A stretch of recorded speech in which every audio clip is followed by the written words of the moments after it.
Cuando los mares están en calma, todos suenan de forma similar. Pero estas olas empiezan a sonar distintas cuando piensas que estás delante de un auténtico cementerio.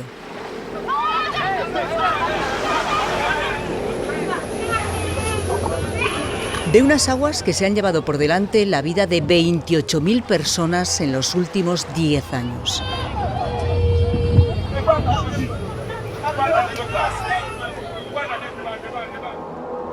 ¿28.000 personas en los últimos 10 años?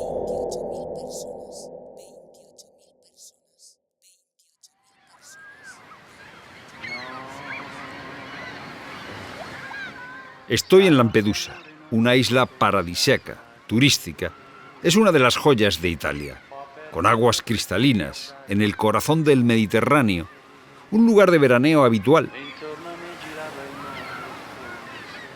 Una isla que parece más bien un barco grande, 10 kilómetros de largo en los que viven 7.000 vecinos.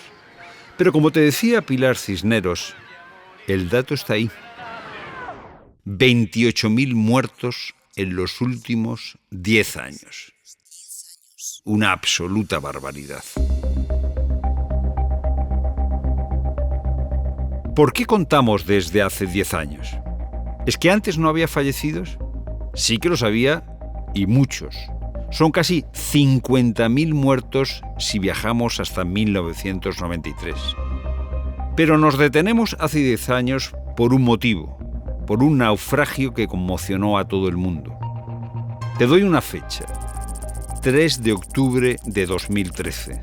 Todo empieza de madrugada, cuando el mundo duerme. Now, an Eritrean whose sister died when hundreds drowned in the seas off Lampedusa. More than 300 people have drowned or are feared dead. I lampedusani ne contarono 368, quasi tutti eritrei, morti nel naufragio del barcone su cui viaggiavano. A la mañana siguiente, la noticia da la vuelta al planeta. Cada hora que pasa es un continuo goteo de cadáveres, de recogida de cuerpos sin vida de estas aguas que ahora parecen tranquilas. En total, 368 muertos en un solo naufragio. 368 muertos, pero aquella madrugada también hubo 155 supervivientes. 155 personas que pudieron salir de ese cayuco, de un incendio que devoró al cayuco y a algunos de sus ocupantes que se lanzaron al mar envueltos en llamas. Soy Fernando de Aro y en los próximos minutos quiero que conozcas a Vito.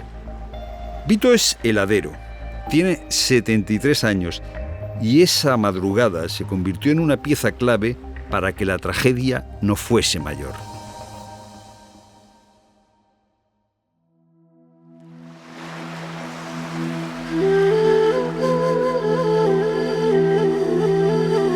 El drama de llegar a Europa. Un podcast original de COPE.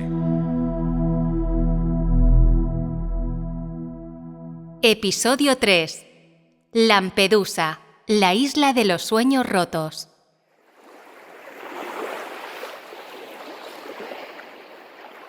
Vamos a ponernos en situación.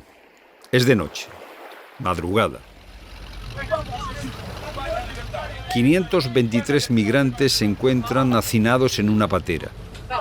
Llevan horas en alta mar sin saber muy bien dónde acabarán. Los móviles no funcionan, no hay cobertura. Entre los migrantes hay 30 menores y una mujer embarazada. El pánico empieza a cundir y varios sugieren hacer fuego para ser localizados. En cuestión de minutos, el cayuco se convierte en un nudo de llamas incontrolables. Los migrantes empiezan a arrojarse al mar y los movimientos bruscos provocan que la barcaza vuelque. El caos es total. Hay cuerpos envueltos en llamas.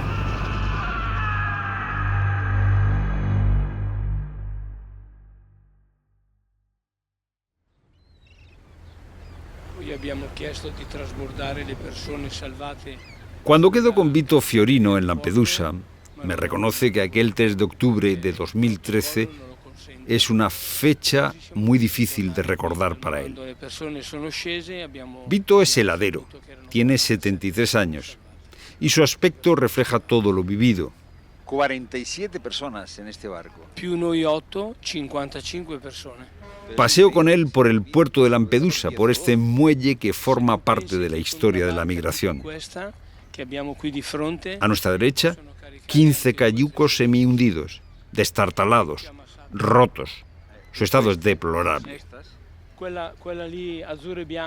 Al otro lado del pantalán, su barco.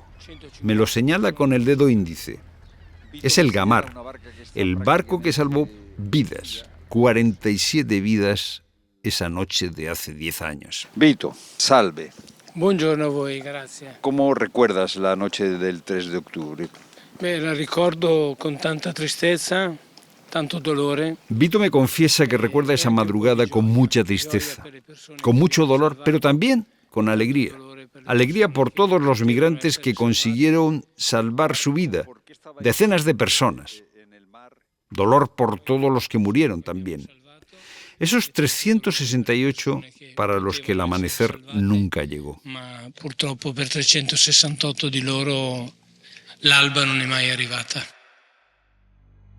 Y es que la mayoría de recuerdos que Vito tiene de esa noche son muy oscuros. Cuando cree que los ha olvidado, le vuelven a la cabeza de forma involuntaria, sin avisar. Y ahí está esa imagen de nuevo. La imagen de los cuerpos ardiendo y lanzándose al mar. La de su barco repleto de gente. El sonido de los gritos de auxilio. El olor a gasolina.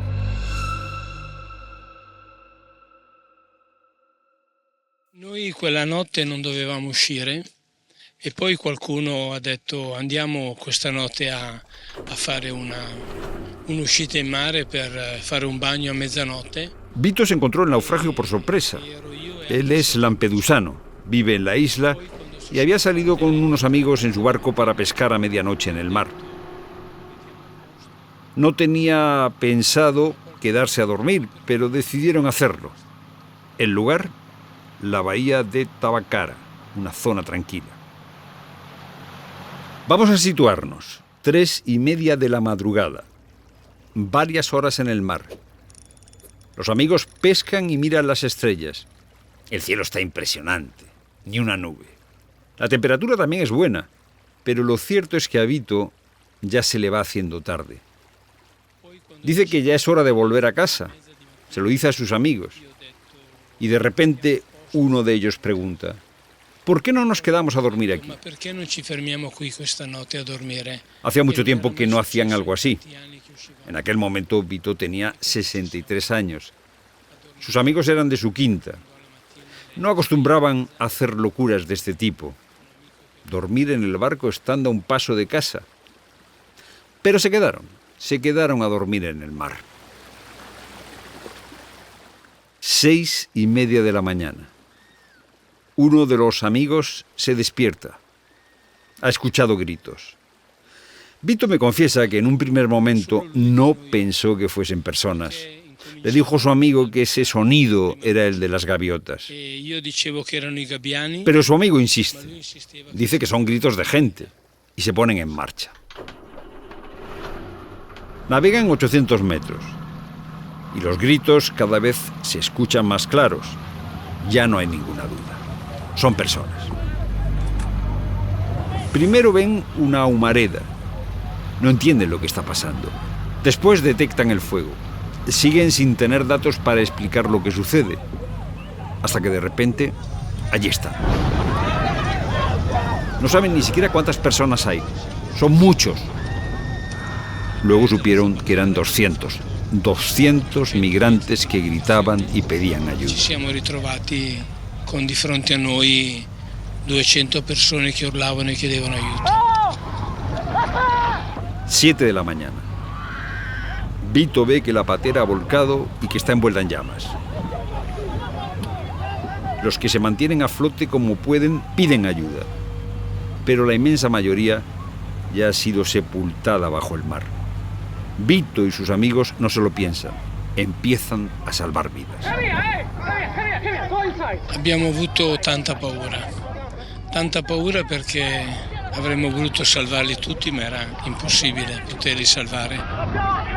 La prima reazione è stata: ne voglio salvare 4 o 5. Vito me cuenta que todos estaban muy asustados. Reconoce que también él sintió miedo. Sabía que no podía salvar a todos. Su barco, el Gamar, es un barco pequeño, con unos 8 metros de eslora, el típico barco de recreo. Me cuenta que al principio pensó que salvarían a 4 o a 5, pero que empezaron a tirar los salvavidas y que cada vez iba subiendo más gente.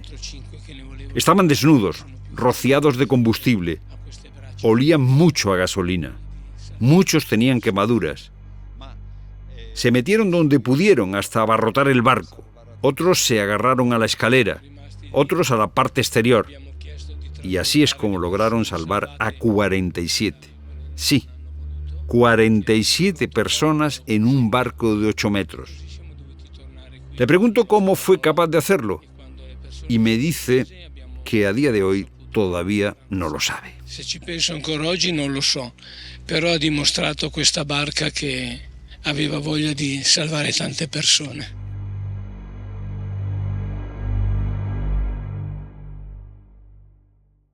Esa patera con más de 500 personas a bordo que empezó a hundirse a una milla de la costa justo cuando estaba a punto de llegar, había salido 2 días antes del puerto de Misurata, en Libia, a 410 kilómetros de Lampedusa. Y el barco empezó a naufragar cuando estaba a punto de tocar tierra.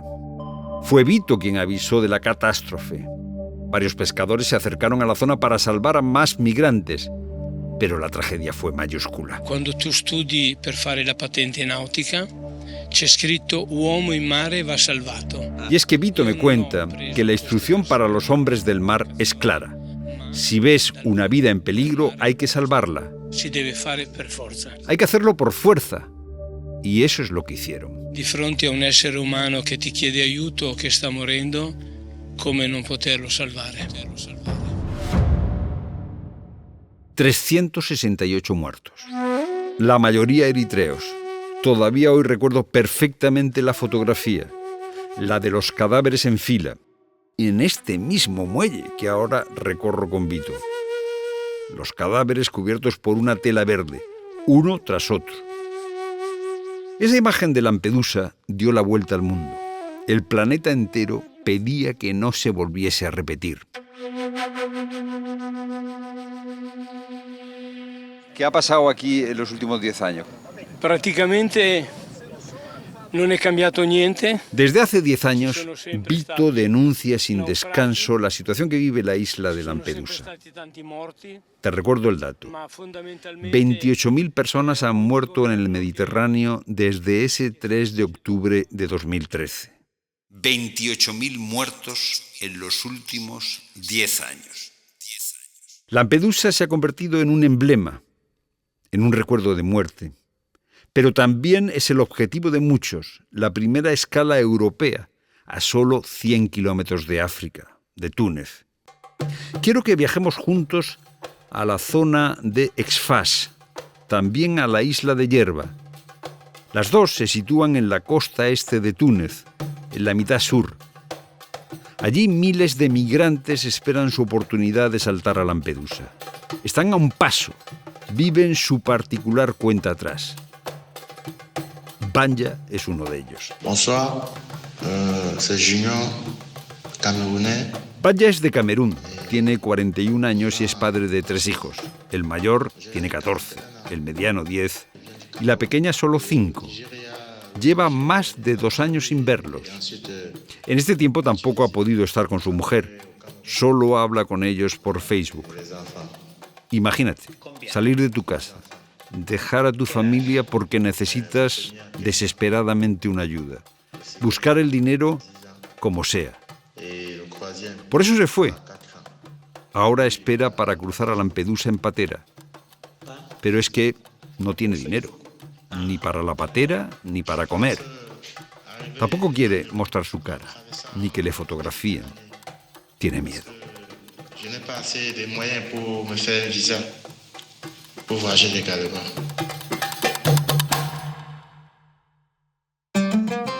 Vanya me atiende en una parroquia de Yerba, una isla también paradisíaca como Lampedusa. Allí, entre los turistas, los migrantes subsaharianos buscan trabajo de lo que sea para pagar los 500 euros que vale el cayuco para llegar a Italia. Hace 10 años la mayoría de pateras salía desde Libia. La guerra que empezó en 2011 provocó un éxodo brutal. Es cierto que de Libia no han dejado de salir cayucos, pero se trata de un estado fallido, donde la violencia campa a sus anchas, en el que casi nadie se atreve a entrar, ni siquiera para llegar a los puertos. Un país en el que son habituales las torturas y los asesinatos de migrantes. Por eso la ruta ha cambiado. La mayoría ya lo intentan por Túnez, que ya es el principal puerto de salida. Muchos llegan después de cruzar Libia lo más rápido posible. Han llegado a Italia 130.000 migrantes en lo que va de año y la mayoría proceden de Túnez. Aunque Vanya me cuenta que Túnez tampoco es un lugar muy seguro. Vanya me cuenta que en Túnez hay racismo por parte de mucha gente, pero también del gobierno. Hace solo unos meses la policía detuvo a un grupo de migrantes y los abandonó sin agua en el desierto, en la frontera con Libia, a pocos kilómetros de aquí. 18 de ellos murieron. Vanya me cuenta que a él también le detuvieron en Sfax. Lo hicieron porque no tenía documentación. Estuvo casi 2 meses en la cárcel donde sufrió violencia y racismo. Luego se vino a Yerba, donde la Iglesia Católica le ayuda en lo que puede. Me cuenta que no está siendo capaz de conseguir los 500 euros que vale el pasaje en la patera, pero que tampoco tiene dinero para volver a Camerún. Está atrapado. Atrapado sin poder volver a casa con su mujer y con sus hijos. No puede seguir adelante para mandarles dinero. Todo después de atravesar 4 países por tierra: Nigeria, Níger, Libia y su caos, Túnez. Algunas etapas del viaje caminando por el desierto. Más de 3.000 kilómetros en total. Vanya pensaba que saltar a Europa sería más fácil. Tiene amigos que han muerto por el camino. Otros se han ahogado tratando de llegar a Italia. No, c'est pas bien. C'est pas bien. Por eso su mensaje es claro. Cruzar el mar es una locura. Es mejor intentar salir adelante en tu país de origen.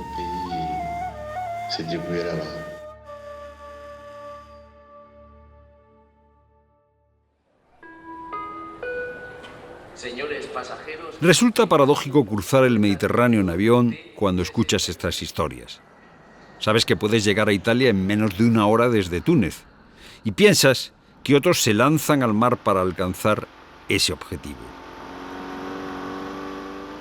Zúncaro fue uno de los que lo consiguió. Llegó a Sicilia desde Libia. ¿Cómo? En un bote de goma. Lo has escuchado bien, en un bote de goma. Zúncaro, grazie per essere con noi. Grazie. Possiamo cominciare con la tua propria storia? Sono arrivato qui a Lampedusa. Me cito con Zúncaro en Lampedusa. Ahora su misión, su trabajo está aquí. En unos minutos te contaré por qué. Lo cierto es que llegó a Sicilia, a Trapani, en un bote de goma. Ojo, con otras 112 personas. Y desde Libia, ¿sabes cuántos kilómetros hay de Libia a Sicilia? Más de 500. La travesía por mar duró 3 días. Pero en el caso de Zúncaro, el camino empezó antes. Él salió desde Senegal y cruzó toda África. Liberia, Mali, Níger, Burkina Faso, hasta llegar a Libia. Puedes ver cómo las historias tienen puntos en común. Esa ruta interminable por tierra, peligrosa, violenta. En Libia estuvo casi 2 años y medio, pero al estallar la guerra, la situación se hizo insostenible. Ho affrontato più difficilissimo in Libia.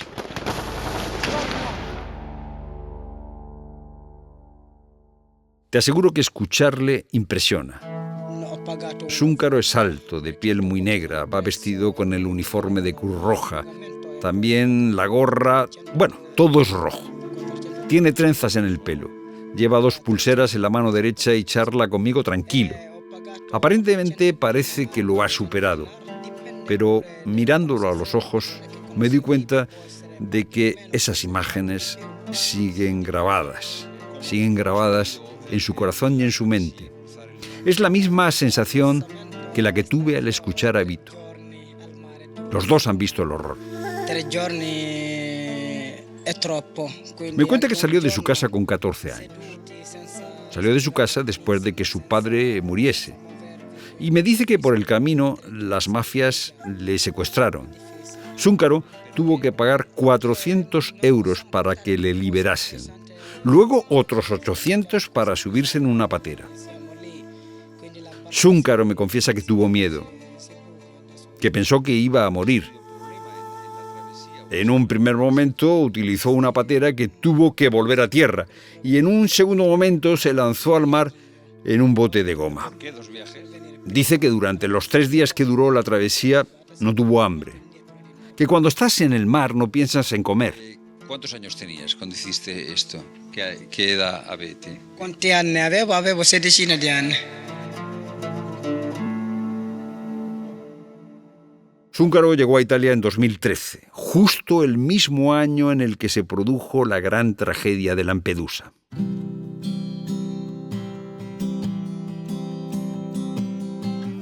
Para Zúncaro, paradójicamente, Lampedusa es en este momento su vida.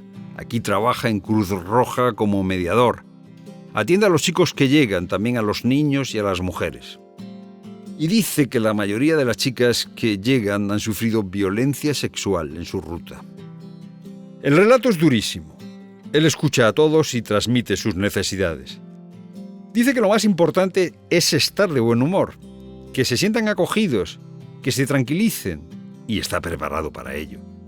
Zúncaro habla italiano, francés, inglés, árabe, fula, wolof, mandica y alguna palabra de español. Este es el permiso que tenemos de la prefectura. Estoy caminando ahora por el lugar más vigilado de Lampedusa, el hotspot en el que internan a los migrantes nada más llegar. Es un centro custodiado por el gobierno italiano al que es prácticamente imposible acceder. Necesitas una autorización y que el propio Ministerio del Interior valide tu permiso. Algo que no sucede a menudo, esto de que den un permiso. Aquí caben 400 migrantes, son 400 plazas, pero en septiembre de este año, el centro acogió a más de 4.000 personas. 4.000 personas para 400 plazas. Dormían en el suelo, se las arreglaban como podían. Para que me entiendas, es una especie de cárcel con forma de albergue. 4 edificios de 2 plantas pintados de blanco. Es un sitio en el que, por supuesto, te identifican antes de entrar. ¿La identidad? Elena. Un documento. Por este centro han pasado, aunque solo durante unas horas, los migrantes de la última patera que han llegado. Salieron desde Libia y ya viajan hacia otros lugares de Italia. Ahora la situación está bajo control, pero como te digo, hace unos meses este centro colapsó. Durante semanas llegaron 11.000 personas a esta isla de solo 7.000 habitantes. Y el protocolo es muy claro. Cuando los migrantes llegan a la isla, son internados directamente aquí. Y después, en cuestión de días o incluso de horas, la mayoría viaja hasta Sicilia en barco y de ahí a otros lugares de Italia. Federica, piacere. Piacere mio. Federica, ¿cómo llegan los migrantes aquí? ¿En qué estado llega? Questo dipende un po' En este hotspot me atiende Federica, es trabajadora de la Cruz Roja. Tiene el pelo rizado, cara sonriente y mucha energía. Sono arrivati, sono partiti. Me explica Federica que en el centro trabajan 130 personas, incluyendo a los voluntarios. Me cuenta también que se encargan de la observación inicial. Me dice que lo primero es darles un kit con alimentos, porque muchos llegan sin comer, no han comido durante días. También les dan ropa. porque algunos están mojados o prácticamente desnudos. Hay mujeres embarazadas a las que atienden directamente, también a niños. Algunos llegan muy enfermos y hay que tratarlos. Federica me insiste en que su situación depende muchas veces de la ruta. Si llegan desde Túnez, suelen estar mejor, mientras que si llegan desde Libia, a más del doble de kilómetros que Túnez, pues llegan en un estado muy precario. Ellos son el primer contacto. No es un centro para quedarse y vivir, es la primera ayuda, la primera mano tendida. Lampedusa es sin duda la isla de los sueños rotos, sobre todo teniendo en cuenta las cifras. Más de 28.000 personas han muerto en el Mediterráneo desde el desastre de 2013, ese que te contábamos al inicio de este episodio. Un desastre que dejó 368 muertos. Y es que a mí me pasa lo mismo que a Pilar Cisneros. Yo tampoco puedo mirar estas aguas de la misma forma que las miraba antes. Para mí son ya un gran cementerio. Pero hay otra cosa también muy cierta. En los 10 kilómetros que tiene la isla he encontrado muchas historias de solidaridad, muchas historias por metro cuadrado.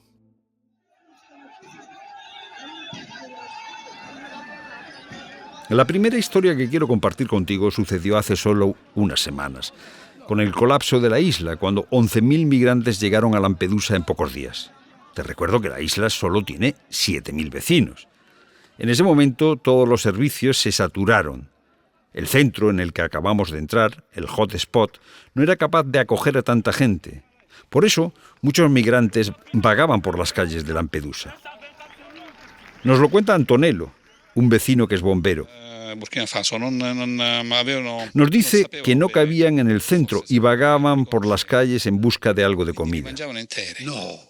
Se comían los higos chumbos sin quitarle las espinas. Así fue como Antonello los vio pasar por delante de su casa. Les enseñó a comérselos cortándolos con un cuchillo para no pincharse. Estoy en el garaje de esta casa. De repente aparece Teresa, su madre. Esta es su madre. Sí. Piacere. Antonello me está contando que vinieron los migrantes y entonces decidieron darle de comer. ¿Por qué? Ho visto che avevano molta fame sti ragazzi. Teresa es mayor. Va vestida con ropa de andar por casa y lleva un delantal. Parece la típica abuela italiana. Cuando vio a estos chavales hambrientos, algunos de ellos menores, no lo dudó. Les dio un trozo de pan. Ellos eran 7 y se dividieron el trozo entre todos. Por eso supo que tenía que hacer algo más. Entró en la cocina y se puso a preparar pasta. Pasta con tomate natural, macarrones, espaguetis, su especialidad. Y se corrió la voz y empezaron a llegar más y más migrantes. Colocaron unas mesas en el garaje y comieron muchísimo. No sabe cuántos fueron, pero Teresa sí recuerda el gesto de uno de ellos. Pinchó con el tenedor el último macarrón que quedaba en la cazuela y lo subió al cielo, dando gracias. Ringraziamento a Dio. A Dio. La segunda historia posiblemente es la que más me ha impresionado de todas. El protagonista es Lilo. Lilo, grazie per essere con noi. Grazie a voi per il Lilo es un vecino de Lampedusa al que la llegada de migrantes a su isla siempre le provocó un pellizco en el corazón. Y hubo un momento en el que decidió empezar a actuar. Nos atiende en la plaza de la iglesia. Es un lugar acogedor, típica iglesia de pueblo, la habitual plaza en la que los vecinos se sientan a charlar. Estamos sentados en un banco de piedra. Lilo recuerda perfectamente el primer día en el que miró a los ojos a Seydou. Era solo un niño, tenía 16 años y era el 10 de enero de 2014. Decidió ofrecerle un techo y un plato de comida, como ya había hecho antes con otros niños. Una vez en su casa, Seydou se fue abriendo poco a poco.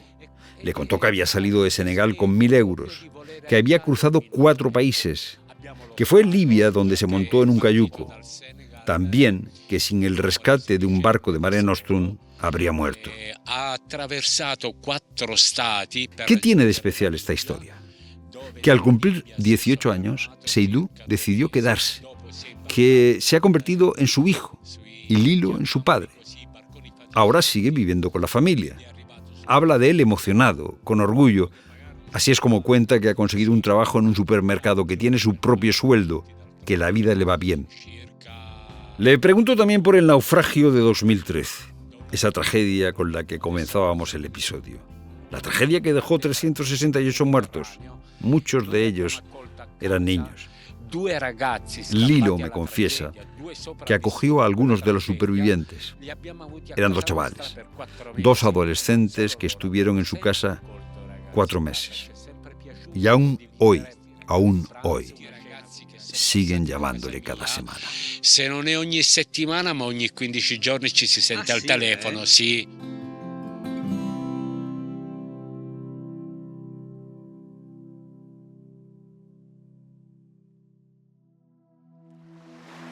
La historia de Lilo impresiona. Es uno de los grandes ejemplos de solidaridad que se pueden conocer en Lampedusa, la isla de los sueños rotos. En primer lugar, por la cantidad de muertes que han ocurrido en sus aguas. Y en segundo lugar, porque llegar a Lampedusa no te asegura nada. Sucede lo mismo que con el Hierro, con Canarias. No son la meta, son solo el inicio de un largo camino. Muchos de los que entran por Italia acaban llegando a nuestro país después de un itinerario por muchísimos países, y la mayoría de los que arriban a Canarias cruzan a la península para continuar su peregrinaje. Y no es sencillo. Esperas interminables para conseguir una cita, papeleos que no entiende nadie, dificultades también con el idioma, con la policía, noches durmiendo en la calle. Un viaje, 2 mundos. El sueño y la realidad, la cruda realidad. La emoción y la razón. Pero algunos lo consiguen. ¿Te acuerdas de Francis? No comí casi 3 días. En el episodio 1, Ángel Espósito te contaba que estuvo a punto de hundirse en su travesía hasta Fuerteventura. Es mi abogada, Annie, y me decía, enhorabuena. En el último episodio de este podcast, yo quiero que sepas a qué va a destinar su primera nómina después de haber conseguido los papeles hace solo unos días. El drama de llegar a Europa, un podcast original de COPE. Dirección y guión, Israel Remuñán y Antonio Rantia. Producción, Israel Remuñán. Diseño sonoro, Jesús Agudíez. Documentación, Mari Carmen Bernal.